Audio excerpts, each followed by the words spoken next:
आज इसको तुम हंसी देते रहोगे तो एक न एक दिन को ये तुमको दबा देगा, फिर जिंदा हो जाएगा।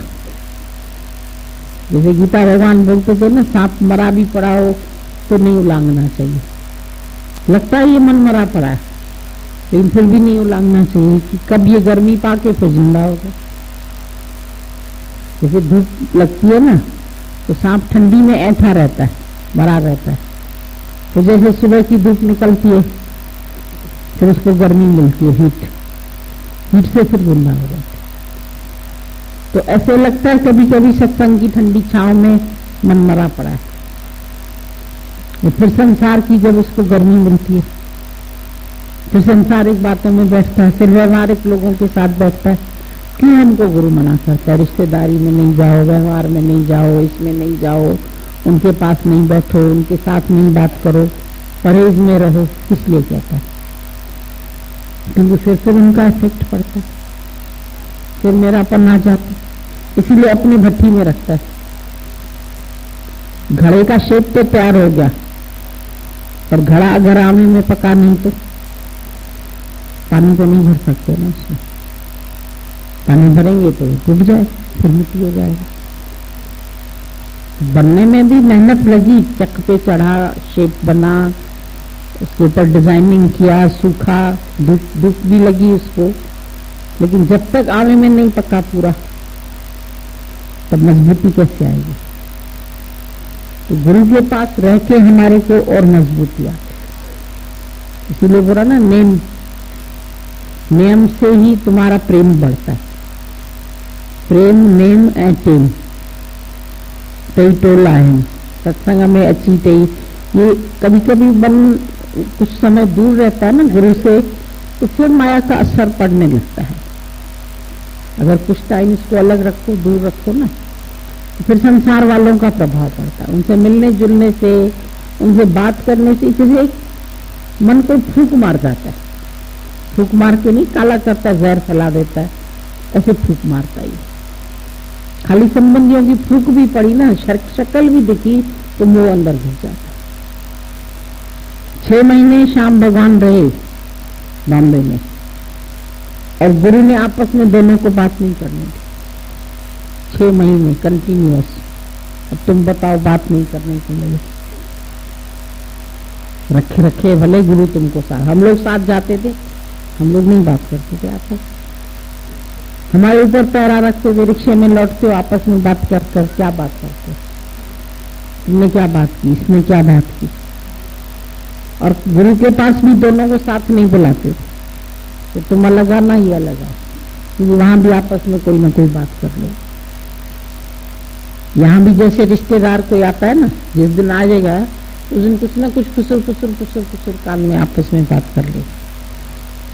क्यों बात की, क्यों दिखा कि ये तुम्हारा रिश्तेदार, क्यों दिखा कि तुम्हारी बहन आई है या तुम्हारी बुआ आई है।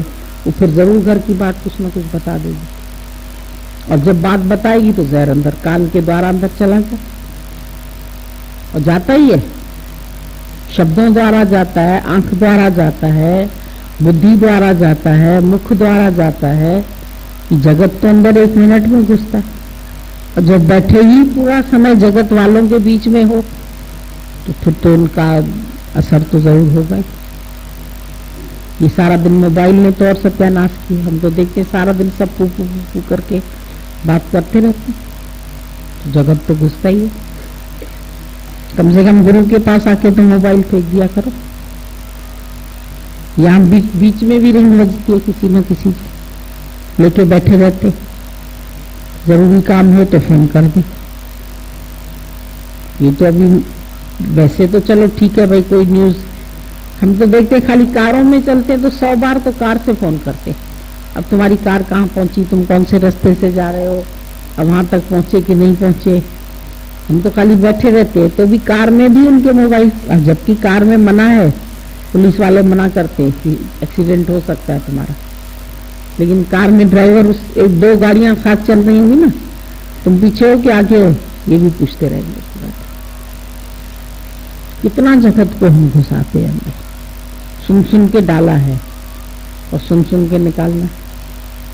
पता नहीं कितना फ्रेंड सर्कल बना लेते हो फोन से, फोन अ फ्रेंड, बहुत बड़ा फ्रेंड सर्कल बन जाता है, सबके नंबर, मोबाइल नंबर, इसका नंबर, इसकी एड्रेस, इसका ये, तो जगत कब भूलेगा। हम तो अभी सही बता रहे, अपना नंबर याद उस दिन लिखा हुआ कहीं रखा था, उन्हें पता नहीं किसका नंबर ये लिख के हम तो भूल गए, इसमें नाम ही नहीं लिखा है।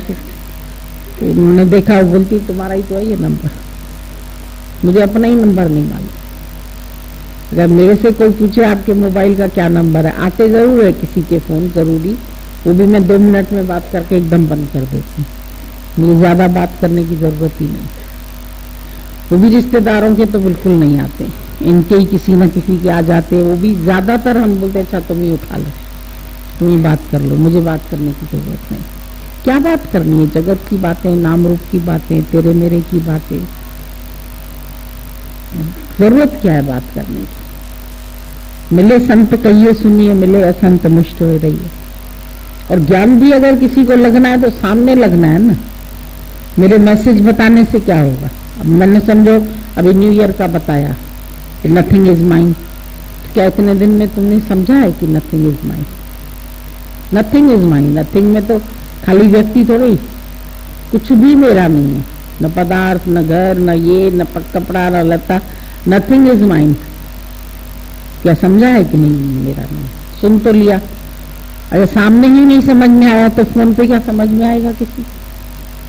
आप फोन पे हमें मैसेज बता दीजिए, न्यू ईयर कार्ड पर हमने लिख दिया, फिर क्या माइंड नहीं समझे, मेरे नहीं समझे? मेरे नहीं है तो उन पे आंख भी क्यों जाती है? ऐसे आंख से देख के भी पता लगता है ना, ये मेरी माँ आ रही है, या ये मेरी बहन आ रही है, या मेरी भाभी आ रही है, या भाई आ रहा है, या भतीजा आ रहा है। रिश्ते भूल गए, भजन में गा लिया, ये रिश्ते बनाए हैं तुझे अंतर रुलाएंगे, बड़े संकट जब भी कभी ये काम ना आएंगे, ये नजर चुराएंगे। लेकिन फिर भी रिश्ते बनाए हैं या नहीं बनाए? अंदर से पूरी रिश्तेदारी से मन हटा है हमारा, विषय से हटा, विकार से हटा। एक विषय से हट जाओगे तो समझोगे हम बिल्कुल निर्विषय हो गए, लेकिन अंदर से मेरापन का भाव ही हट जाए, नजर ही न जाए हमारी उसकी तरफ, और जाए भी तो हम कुछ बोलें भी नहीं, हमें क्या बोलना है इसके साथ? मेरा किसी से क्या काम पड़ा? मेरा कोई काम नहीं, मैं सब कामों से अपने को अलग करके बैठा, अपने को सबसे आजाद किया, खाली किया। बांसुरी कहती है मैं खाली हूं, कभी कृष्ण के होठों पर चढ़ी, तो हम कितने खाली हैं जो भगवान के होठों तक पहुंचे। बांसुरी ने तो अपने को पूरा खाली कर दिया, हम अपने को पूरा खाली करते हैं संसार से। किसे खाली करना है? मैं और मेरे से खाली करना है ना। मन तो मैं और मेरे बनाता जा रहा है, उधर के हटते फिर इधर के बन जाते। टोटल मैं बिल्कुल अकेला हूं, चल अकेला तेरा मेला पीछे छूटा, राही चल अकेला। रविंद्रनाथ टैगोर ने बोला एकला चलो रे, तो एकला मतलब क्या?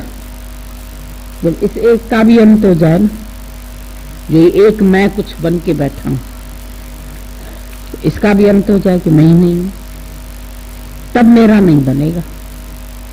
अगर ये एक भी मैं बना हुआ हूं कहीं पर भी, तो फिर तो मेरों की लाइन पीछे है ही, और जहां मेरों की लाइन बनेगी उनसे मतलब रहेगा। तुम्हारा वास्ता ही किसी से है? क्या वास्ता है?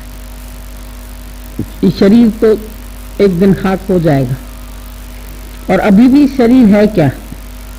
तत्वों का ही तो बना हुआ है।